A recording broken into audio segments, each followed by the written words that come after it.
Exercise 1.6। इससे पहले हमने लिमिट ऑफ सीक्वेंस पढ़ी थी और आज हम स्टार्ट करेंगे लिमिट ऑफ फंक्शंस। तो लिमिट ऑफ फंक्शन स्टार्ट करने से पहले मैं आपको कुछ ट्रिक्स बताऊंगा कि लिमिट ऑफ फंक्शन के प्रॉब्लम्स को कैसे सॉल्व किया जाता है, जैसे मैंने आपको लिमिट ऑफ सीक्वेंस में बताया था। और लिमिट ऑफ सीक्वेंस में हमने एक ही बात की थी कि अगर कोई पॉलिनोमियल सीक्वेंस है तो उसमें हम highest power of the variable common लेते हैं। अगेन अगर हम डील करते हैं लिमिट ऑफ फंक्शन से तो हम इसमें लीस्ट नंबर कॉमन लेते हैं। कम पावर वाला जो वेरिएबल होता है वो कॉमन लेते हैं अगर पॉलिनोमियल फंक्शन होता है, या फिर हम फैक्टर निकालते हैं ताकि हमारे पास आंसर जो है वो इनफाइनाइट नहीं आए। अब लिमिट ऑफ फंक्शन का सबसे पहला क्वेश्चन है limit x tends to 0 3x power 3 minus 2x square plus x upon 4x square plus 2x। यहाँ पे ये देखें कि लिमिट ऑफ सीक्वेंस जो है वो जब हमने सिंप्लीफाई की थी तो क्वेश्चन में हमारे पास लिमिट गिवन नहीं थी, लेकिन लिमिट ऑफ फंक्शन में यह होता है कि लिमिट ऑलरेडी आपको गिवन होती है। Approximate value approaches to any variable वो आपको ऑलरेडी गिवन होती है। आप जस्ट क्या करते हैं कि इस चीज का केयर करते हैं कि आपका आंसर इनफाइनाइट नहीं आए। तो हम स्टार्ट करते हैं इसे सिंप्लीफाई करना। Solution limit x tends to 0। जैसे मैंने बताया कि यहाँ पे हम जब लिमिट ऑफ फंक्शन की बात करते हैं तो हम कॉमन लेते हैं कम पावर जो जिस वेरिएबल का होता है वो।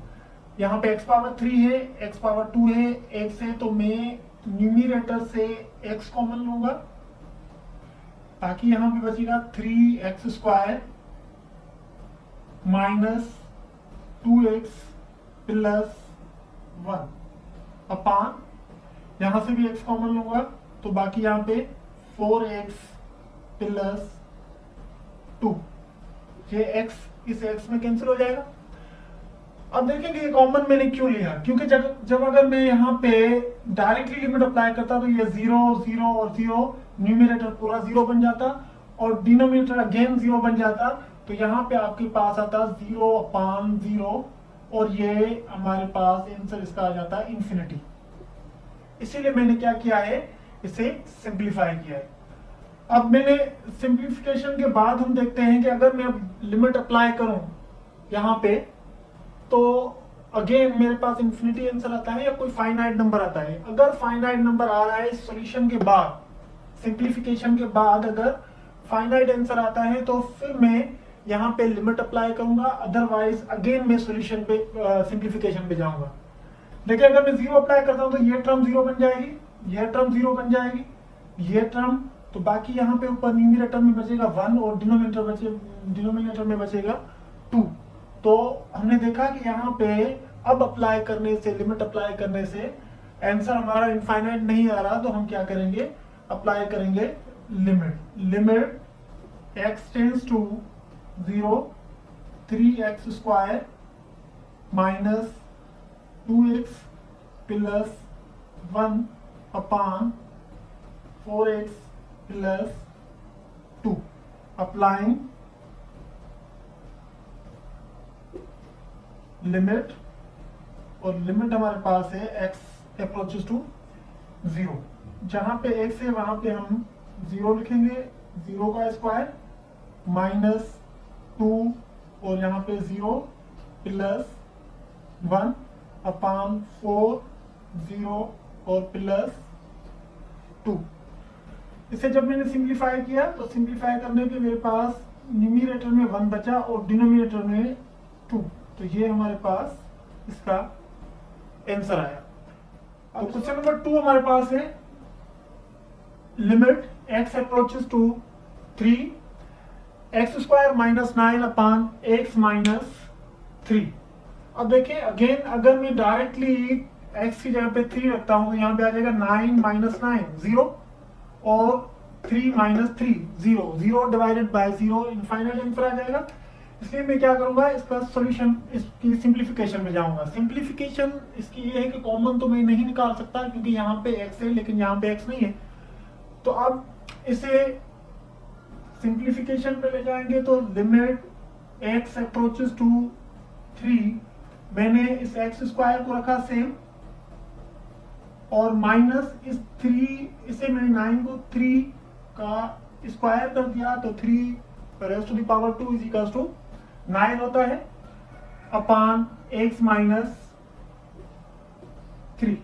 यहाँ पे फार्मूला हमारा बन रहा है ए स्क्वायर माइनस बी स्क्वायर, और ए स्क्वायर माइनस बी स्क्वायर जो है वो हमें पता है कि इक्वल होता है A plus B and A minus B के इक्वल। तो simplify, limit x tends to 3, x minus 3, एक मतलब हमने प्लस माइनस में रखा और फिर इसे प्लस में रखा अपान x माइनस 3। ये x माइनस 3 में कैंसिल, बाकी हमारे पास क्या बचा, लिमिट x अप्रोचेस टू 3 और यहाँ पे x प्लस 3 अप्लाइंग लिमिट। जब हम अप्लाई करेंगे लिमिट x की जगह पे 3 रखेंगे तो ये बन जाएगा 3 प्लस 3 और 3 प्लस 3 इज इक्वल टू 6। ये है इसका आंसर। 3 है limit x approaches to 2 x square minus 5x plus 6 upon x square minus 7x plus 10। इसमें जब मैं डायरेक्टली लिमिट अप्लाई करूंगा तो अगेन देखिए यहाँ पे 4 माइनस 10 प्लस 6 तो 0 बन जाएगा। अगेन यहाँ पे भी सिंप्लीफिकेशन करेंगे तो 0 बन जाएगा, तो ये हमारे पास इनफाइनाइट आंसर आ जाएगा। तो इसे सिंप्लीफिकेशन के लिए हम क्या करेंगे कि फैक्टर्स निकालेंगे, 6 को ब्रेक करेंगे, ऐड करने पे -5 आए और मल्टीप्लाई करने पे +6। अगेन हम यहाँ पे 10 को ब्रेक करेंगे तो ये बन जाएगा limit x approaches to 2 x square minus 3x minus 2x plus 6। इन दोनों को जब मैं मल्टीप्लाई करूंगा तो +6 आ जाएगा और इन दोनों को जब मैं ऐड करूंगा तो -5 आ जाएगा अपान यहाँ पे x square minus 2x minus 5x plus 10। Again यहाँ पे भी -7 आता है ऐड करने से और मल्टीप्लाई करने से प्लस का 10 आता है। तो हमने फैक्टर्स निकाले। अब फैक्टर निकालने के बाद इसे सिंप्लीफाई करें और लिमिट x अप्रोचेस टू 2, इन दोनों में कॉमन है x तो मैंने x कॉमन लिया तो बाकी यहाँ पे बचा x माइनस 3। अगेन इन दोनों में कॉमन है -2 तो -2 मैंने कॉमन लिया तो x माइनस 3 अपान यहाँ पे कॉमन है x तो बाकी यहाँ बचा x माइनस 2, यहाँ पे -5 कॉमन लेंगे तो x minus 2। Limit x approaches to 2। अब देखो यहाँ पे ये फैक्टर सेम है तो एक मर्तबा लिखेंगे यहाँ पे x माइनस 3 और फिर x माइनस 2 अपान यहाँ पे सेम फैक्टर है x माइनस 2 और फिर x माइनस 5। अब ये x माइनस 2 में कैंसिल। अब बाकी हमारे पास जो रिमेनिंग टर्म्स बची हैं वो हम लिखेंगे x अप्रोचेस टू 2, यहाँ पे x माइनस 3 अपान x माइनस 5। अब अप्लाई करें लिमिट, अप्लाइंग लिमिट। जब मैं अप्लाई करूंगा लिमिट तो यहाँ पे आ जाएगा 2 माइनस 3 इक्वल टू -1 और यहाँ पे 2 minus 5 equal to -3। Minus minus में कैंसिल तो ये आपके पास आ जाएगा आंसर 1/3। क्वेश्चन नंबर 4 है limit x approaches to 5 t approaches to 5 t square plus 3t minus 10 upon 2t square plus 13t minus 10। सबसे पहले हम क्या करते हैं कि अप्लाई करके देखते हैं लिमिट। डायरेक्टली अप्लाई करेंगे लिमिट। अगर डायरेक्टली अप्लाई करने से हमें आंसर इनफाइनाइट नहीं मिलता तो हम किसी सिंप्लीफिकेशन पे नहीं जाते। तो जब हम डायरेक्टली अप्लाई करेंगे तो यहाँ पे 5 रखेंगे, 25 प्लस 15, 25 15 माइनस 10, तो यहाँ पे आपके पास आंसर आ जाएगा 30। और अगेन यहाँ पे अगर मैं 5 रखता हूँ तो 25 को 2 से मल्टीप्लाई करेंगे तो 50 प्लस 13 मल्टीप्लाई बाय 5 65 माइनस 10। जब इस फैक्टर को सिंप्लीफाई करेंगे तो हमारे पास आंसर आ जाएगा 105। अब देखो आंसर जो हमारे पास आ रहा है वो इनफाइनाइट आंसर नहीं आ रहा, तो हम क्या करेंगे, डायरेक्टली अप्लाई करेंगे लिमिट। अप्लाइंग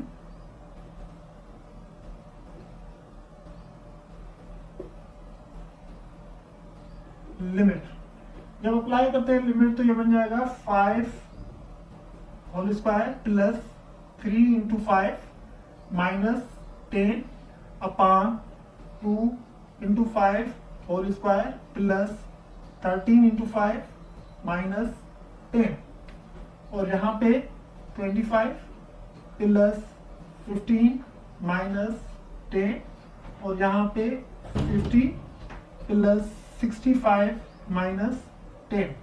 जब हमने सिंप्लीफाई किया तो यहाँ पे है 30 अपॉन 105 और इन्हें जब सिंप्लीफाई करेंगे तो हमारे पास आंसर आ जाएगा 2 अपॉन 7। 2 upon 7 is 5। और ये क्वेश्चन रिलेटेड है एक थ्योरम के जब भी इस टाइप की फॉर्म हमारे पास फंक्शन आएगा तो उसे सिंप्लीफाई करेंगे। x power n minus a power n divided by x minus a को हम एक्सप्लेन करते हैं x minus a into x raise to the power n minus 1 plus x raise to the power n minus 2 a plus x raise to the power n minus 3 a square and so on up to a raise to the power n minus 1 upon x minus ए से। और ये directly equal है जब हम limit apply करते हैं इस पे, limit x approaches to a, तो ये इक्वल आ जाता है n a power n minus 1 के इक्वल। अब आप इस क्वेश्चन को यहाँ पे 1 के ऊपर कितना भी पावर रखें तो आंसर 1 ही आता है, तो इसलिए हम यहाँ पे 1 के ऊपर पावर n रख के डायरेक्टली इसे भी इक्वल कर सकते हैं, या फिर इसे अगेन आप एक्सपेंड करें। तो जब अगेन एक्सपेंड करेंगे तो लिमिट हमारे पास x अप्रोचेस टू 1 है, x raise to the power n minus 1 power n upon x minus 1। अब मैं अकॉर्डिंग टू थ्योरम, ये जो थ्योरम है हमारे पास, अकॉर्डिंग टू थ्योरम अगर इसे सिंप्लीफाई करूंगा तो ये इक्वल आ जाएगा x minus 1 into limit x approaches to 1 x minus 1 और यहाँ पे x का power n minus 1 plus again x का पावर n माइनस 2 और यहाँ पे 1 प्लस x का पावर n माइनस 3 अगेन यहाँ पे 1 का square and so on up to 1 raise to the power n minus 1 upon, और डिवीजन में हमारे पास जो है ऑलरेडी x माइनस 1 है तो हम यहाँ पे x माइनस 1 लिखेंगे, ये वैल्यू इससे कैंसिल हो जाएगी। तो बाकी हमारे पास जो टर्म बचेगी वो बचेगी limit x approaches to 1 x power n minus 1 plus x power n minus 2 plus x power n minus 3 and so on so forth up to 1 raise to the power n minus 1। अब apply करते हैं limit. Applying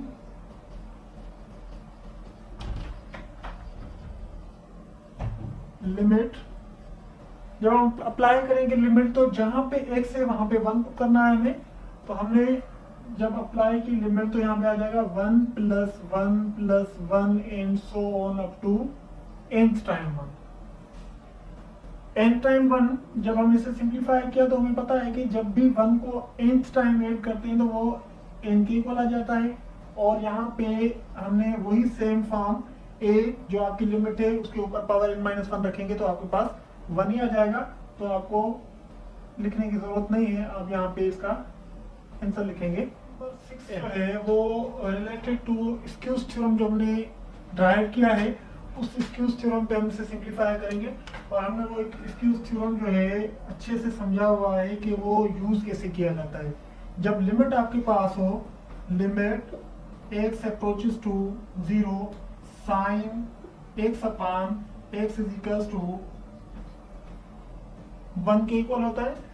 ये मैंने आपको जब theorem में drive कर रहा था उस टाइम पे भी बताया था कि यहाँ पे जो लिमिट होगी, यहाँ पे जो एंगल है वही सेम टर्म अगर डिवाइड करती तो 1 के इक्वल होगा, अदरवाइज ये 1 के इक्वल नहीं आएगा। तो हम इस फॉर्म में कन्वर्ट करेंगे इस क्वेश्चन को और उसके बाद सिंप्लीफाई करेंगे, क्योंकि ट्रिग्नोमेट्रिकल फंक्शन जब भी आ जाए लिमिट आती है x टेंड्स टू 0, तो हम ट्राई करते हैं कि वो स्क्यूज थ्योरम में क्लोज हो जाए। अब सॉल्यूशन इसका लिमिट x अप्रोचेस टू 0, यहाँ पे अगर मैं लिखूँ साइन 2x अपान 2x और इंटू 2x, मैंने 2x मल्टीप्लाई भी किया और डिवाइड भी किया। अगेन डिनोमिनेटर में sine 3x upon 3x and multiply by 3x और इसे बैलेंस कर दिया मैंने। अब देखें कि ये x इस x में कैंसिल हो जाएगा, तो बाकी आपके पास जो वैल्यू बचेगी वो बचेगी 2/3, एक नंबर है, इस पे लिमिट नहीं लगती, तो इस पे लिमिट में सेपरेट यूज करता हूँ। Limit x approaches to 0 sine 2x upon 2x upon limit x approaches to 0 sine 3x upon 3x। अब देखिए ये जो है आपके पास ये फॉर्म, यहाँ पे जो एंगल में वैल्यू है 2x वही वैल्यू डिवाइड हो रही है और यहाँ पे 3x है, ये भी यहाँ पे भी 3x डिवाइड हो रहा है, तो ये फॉलो कर रहा है स्क्यूज थ्योरम को। अप्लाई करने पे ये इक्वल आ जाएगा 1 के और ये भी इक्वल आ जाएगा 1 के, तो लिमिट अप्लाई करते हैं। अप्लाइंग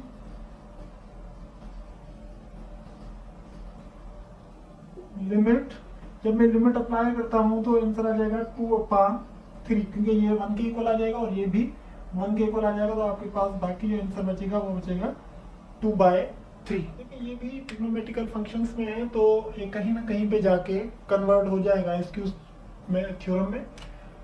तो उस स्क्यूज थ्योरम में कन्वर्ट करने के लिए मैं क्या करता हूँ, इस फंक्शन को रेशनलाइज करता हूँ, मल्टीप्लाई एंड डिवाइड करता हूँ सेम टर्म से। 1 माइनस कोस 5x है, सो यहाँ पे 1 प्लस कोस 5x से मल्टीप्लाई भी करूंगा और डिवाइड भी करूंगा।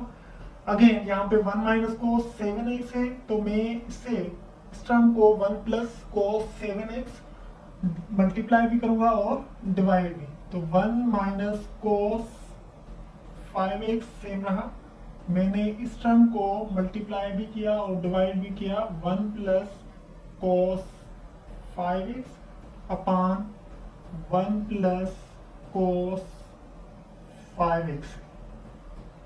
सिमिलरली मैं डिनोमिनेटर को भी ऐसे 1 माइनस कॉस 7x है, तो मैं मल्टीप्लाई करता हूँ 1 प्लस कॉस 7x है और अगेन डिवाइड कर देता हूँ 1 प्लस कॉस 7x। अब देखो अगर ये वैल्यू मैं इससे मल्टीप्लाई करूं तो यहाँ पे आ जाएगा 1 माइनस कॉस स्क्वायर 5x और यहाँ पे 1 माइनस कॉस स्क्वायर 7x, तो बाकी यहाँ पे बचेगा 1/1 प्लस कॉस 5x और यहाँ पे 1/1 plus cos 7x। Limit x approaches to 0 1 minus cos square 5x upon 1 minus cos square 7x। यहाँ पे जो वैल्यू आएगी 1 cos 5x और यहाँ पे 1 cos 7x, उसे जब मैं सिंप्लीफाई करूंगा तो ये बन जाएगा 1 plus cos 7x upon 1 plus cos 5x। अब देखें हमारे पास एक ट्रिग्नोमेट्रिकल आइडेंटिटी है, और ट्रिग्नोमेट्रिकल आइडेंटिटी है कि 1 minus cos square theta that is equal to sine square theta. तो ये कंडीशन है 1 माइनस कॉस स्क्वायर थीटा वाली। इसे मैं कन्वर्ट कर दूंगा साइन स्क्वायर 5x में, और इसे कन्वर्ट कर दूंगा साइन स्क्वायर 7x में। लिमिट x अप्रोचेस टू 0, ये बन जाएगा साइन स्क्वायर 5x, और ये बन जाएगा साइन स्क्वायर 7x। और इस पे मैं लिमिट सेपरेटली यूज करता हूँ। Limit x approaches to 0, 1 plus cos 7x upon 1 plus cos 5x। देखिए ये हमारे पास साइन स्क्वायर की फॉर्म में आ गया है, तो स्क्यूज थ्योरम के करीब है। अब हमें जस्ट ये जो स्क्वायर है ये इस एंगल पे भी होता है, तो यहाँ पे 25x स्क्वायर और यहाँ पे 49x स्क्वायर। तो मैं इसे 25x स्क्वायर से मल्टीप्लाई भी करूंगा और डिवाइड भी करूंगा, और इसे 49x स्क्वायर से मल्टीप्लाई एंड डिवाइड करूंगा, ताकि ये कन्वर्ट हो जाए स्क्यूज थ्योरम में। Limit x approaches to 0, sine square 5x divided by 25x square and multiply by 25x square upon sin square 7x divided by 49x square and multiply by 49x square।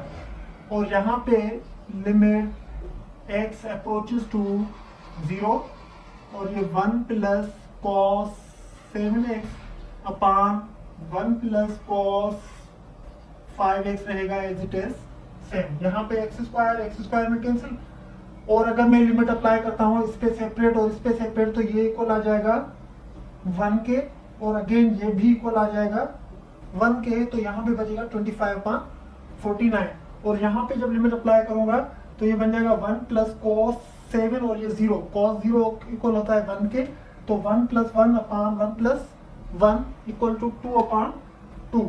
तो जब मैंने limit apply की, applying limit, तो ये बन जाएगा आपके पास 25/49, और ये जब मैंने लिमिट अप्लाई की तो यहाँ पे आ जाएगा 1 plus cos 0 upon 1 plus cos 0।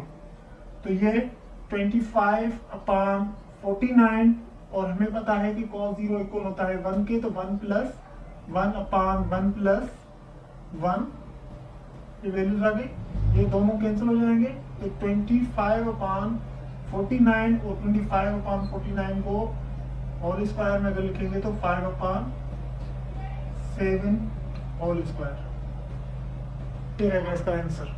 हमें psi tends to 0 limit given है, tan psi minus sine psi upon sine cube psi.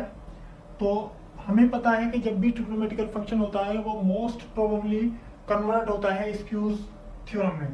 तो हम क्या करते हैं कि लिमिट साई टेंस टू 0 लिखा हमने, और टेन को कन्वर्ट किया साइन अपान कॉस में, तो sine psi upon cos psi minus sine psi लिखा इधर अपान के साइन क्यूब साई हमने रखा सेम। इधर अगर मैं एलसीएम लूंगा तो ये कॉस साई जो है साइन साई के साथ जाके मल्टीप्लाई हो जाएगा, तो हमारे पास फंक्शन हो जाएगा साई टेंस टू 0, ये बन जाएगा sine psi minus sine psi into cos psi upon यहाँ पे कॉस साई, और ये रेसिप्रोकल होके यहाँ पे आके मल्टीप्लाई हो जाएगी टर्म। अब देखो इन दोनों टर्म्स में साइन साई और साइन साई कॉमन है, तो हम साइन कॉमन निकालेंगे। Limit x approaches to sine psi approaches to 0, sine psi हमने लिया कॉमन यहां से,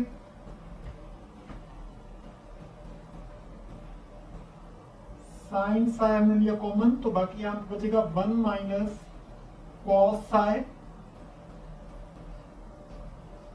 अपान cos Sai into sine cube Sai. 1 minus cos psi पहले भी 13 क्वेश्चन में आया था, तो हमने क्या किया था, इसे रेसिप्रोकली रैशनलाइज किया था। लिमिट साई टेंस टू 0, यहाँ पे मैंने साइन साई लिखा और इधर मैंने जब मल्टीप्लाई एंड डिवाइड किया तो यहाँ पे आ जाएगा 1 माइनस कॉस स्क्वायर साई और अपान cos Sai into sine cube psi.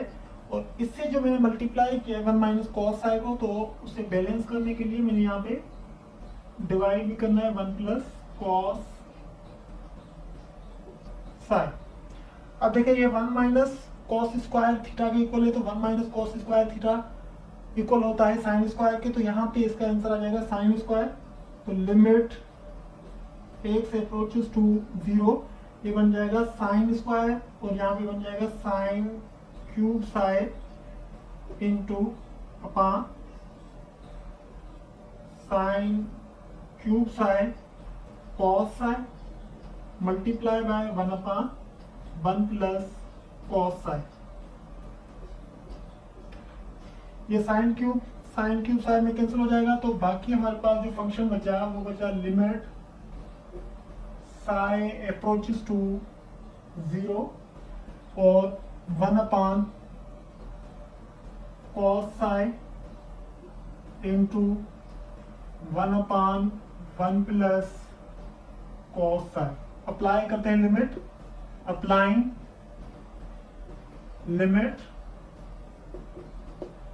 तो जहां पे साई है वहां पे हम 0 रखेंगे, ये हमने रखा 0 इंटू 1 अपान 1 प्लस कॉस 0।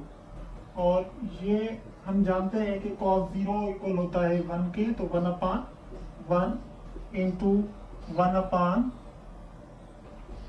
1 प्लस 1, ये इक्वल आ जाएगा 1 अपान 2 के। That's it.